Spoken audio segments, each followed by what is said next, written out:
Então vamos lá, gente. Gravando a última, eu acho que esse foi um dos temas que eu trouxe mais questões, né?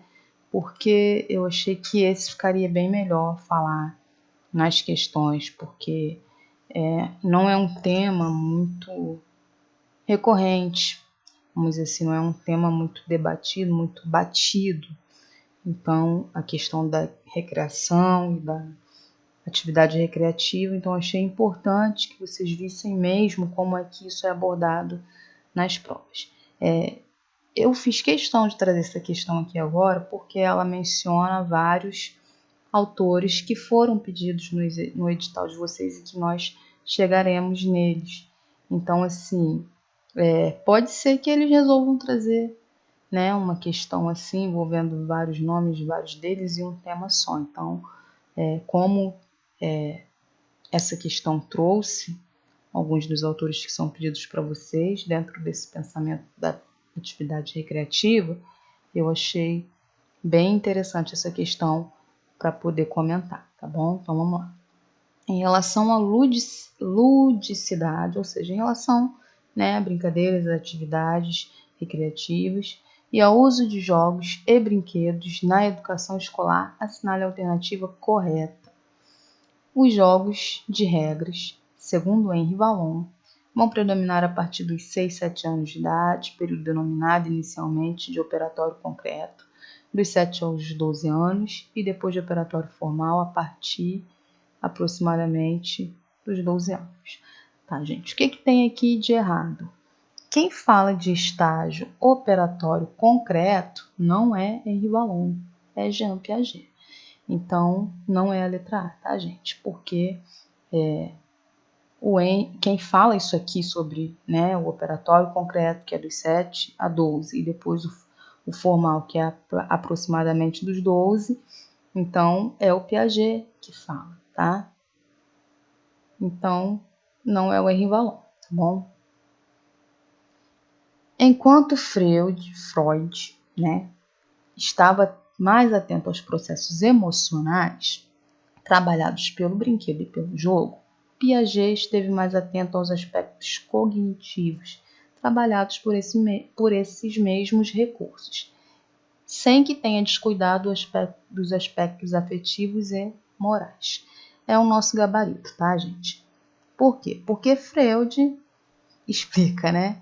Quando você vai lá nas teorias, no pensamento de Freud, vê o que ele disse sobre o desenvolvimento humano, né? As teorias do desenvolvimento humano, de Sigmund Freud, você vai ver uma ênfase sempre aos processos emocionais, né? Até ele determina as fases do desenvolvimento humano, né? Ele delimita de acordo com a emoção, a afetividade, a paixão, vamos dizer assim, que o ser humano desenvolve ao longo do seu crescimento. Então, Freud é esse cara que fala dos processos emocionais, tá? Nesse ponto.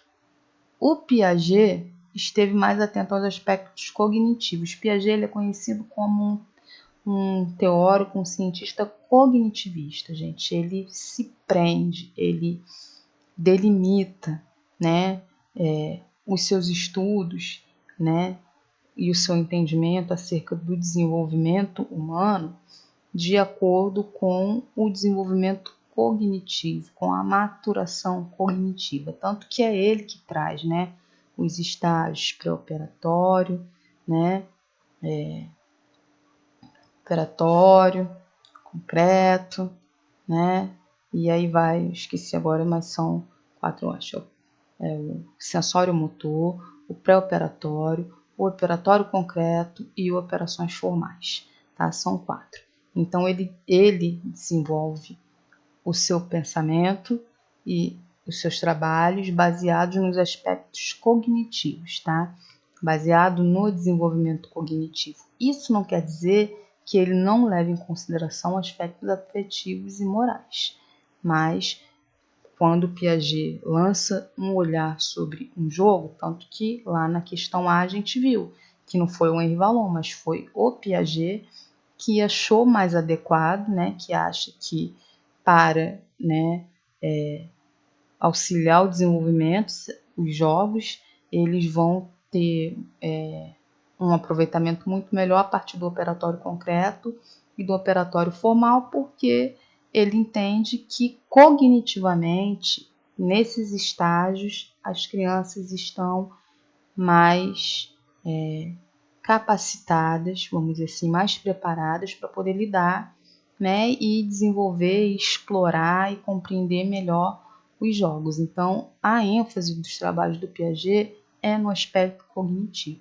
Ele também entende que os aspectos afetivos, morais e sociais influenciam, porém, a ênfase do trabalho dele não é esse, não.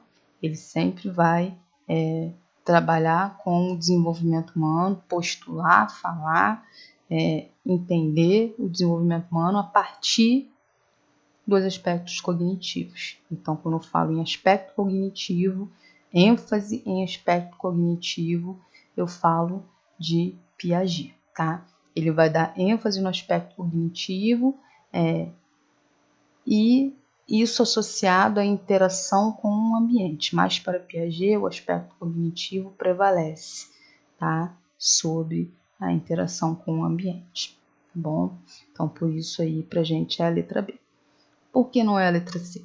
As atividades ou os brinquedos, segundo Cipriano Chese, trazem em si um saber ou uma possibilidade que encerram potencialidades.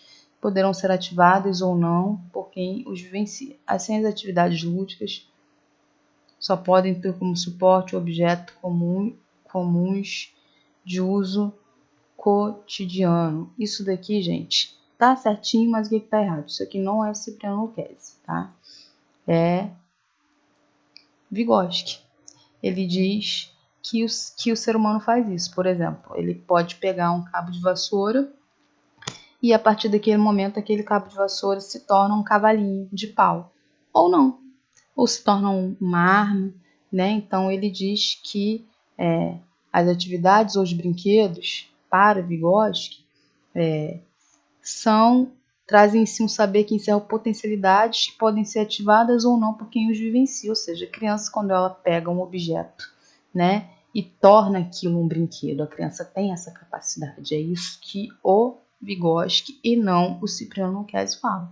Que a criança ela tem essa capacidade de pegar qualquer coisa, qualquer objeto e tornar em brinquedo. Então, assim, as atividades lúdicas só podem ter como suporte objetos comuns de uso cotidiano. Aqui eu tenho outro erro.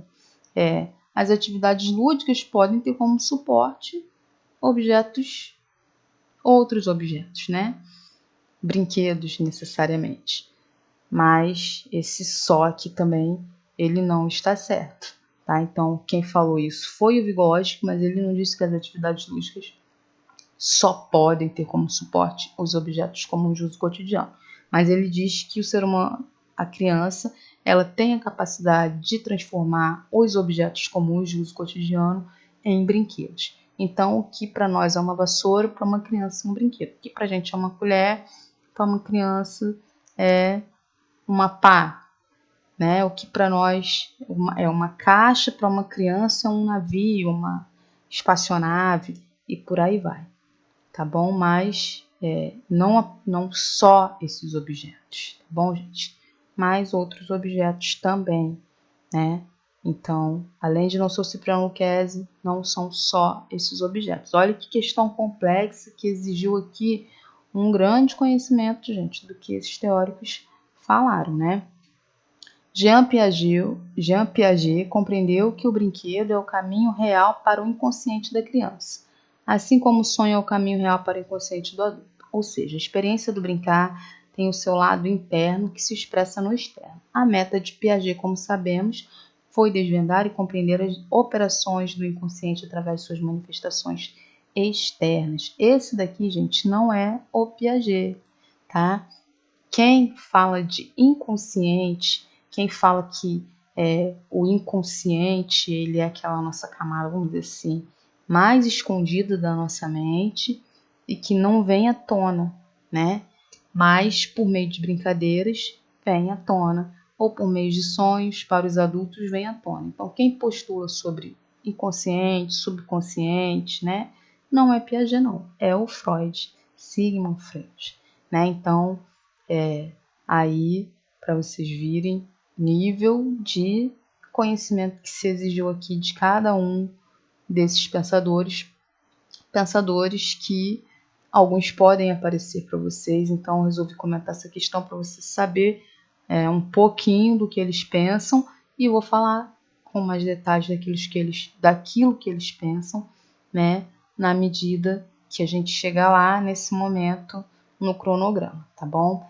Hoje eu encerro, amanhã eu retorno com outro tema que também é muito importante de ser comentado e trabalhado. Eu espero que vocês aproveitem aí as questões e não menosprezem esse tema, gente, de atividade recreativa e recreação, porque pode valer uma questão, um ponto aí para vocês, tá bom? Se você gostou, entendeu, só curtir, compartilhar. Um abraço.